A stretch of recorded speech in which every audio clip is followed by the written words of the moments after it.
मध्य प्रदेश क्योंकि हिंदी भाषी राज्य है और राष्ट्रीय शिक्षा नीति भी कहती है कि सभी स्तर की शिक्षाओं में अपनी मातृभाषा में पढ़ाई करने का अवसर देते हैं। इसलिए आज हमारे वरिष्ठ सदस्य माननीय सीतासरन शर्मा जी ने विधानसभा में ध्यानाकर्षण लगाया था। तो मुझे लगता है बहुत सारे लोगों को पहली बार मालूम पड़ा है कि ऐसा भी हम कर सकते हैं। विभाग में भी स्थिति थी। सरकार ने विचार करके हिंदी में भी पढ़ाई कराई जाना चाहिए, क्योंकि वैसे तो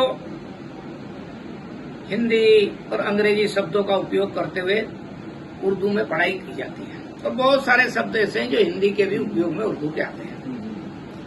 केवल किताब नहीं है हिंदी में की, इसलिए उसका ट्रांसलेशन करा करके और हम हिंदी में पढ़ाई कर सकता है यहाँ का विद्यार्थी। और इसके कारण जो हिंदी में पढ़ाई नहीं करने का जो भ्रम था ना,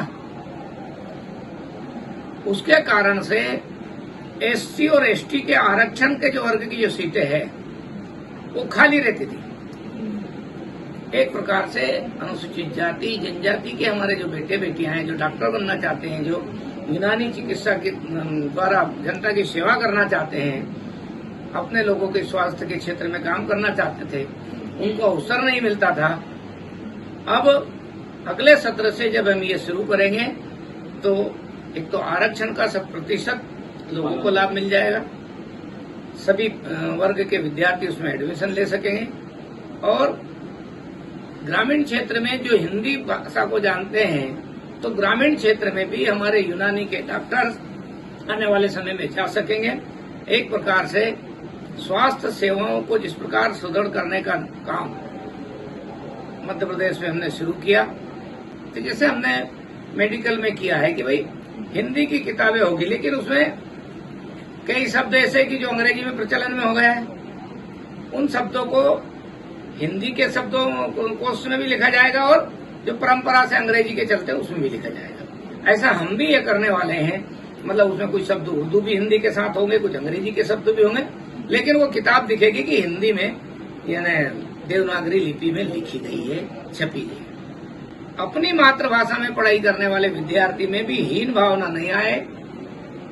वो कर सकता है, वो डॉक्टर भी बन सकता है, वो इंजीनियर भी बन सकता है। इस भाव का प्रकटीकरण हो और लोग अपने उत्साह के साथ, जोश के साथ में भाषा के कारण से अपने आप को छोटा नहीं समझे।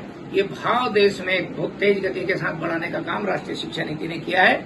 मैं समझता हूँ ये हमारा निर्णय जो यूनानी को हिंदी में पढ़ाने का रहेगा, ये भी इस रूप में देखा जाना चाहिए। जो छात्र एडमिशन लेंगे उनकी संख्या के बारे में जानकारी दी जाएगी सबको। देखिए, आरक्षण में सबकी संख्या सुनिश्चित है, सीट फिक्स है, हर वर्ग का आरक्षण फिक्स है, एससी का है, एसटी का है, ईडब्ल्यूएस का है, सबका है। इसलिए जिस कॉलेज की जितनी सीट की मान्यता मिलेगी उस मान से उसका आरक्षण का वो फिक्स है, उस हिसाब से एडमिशन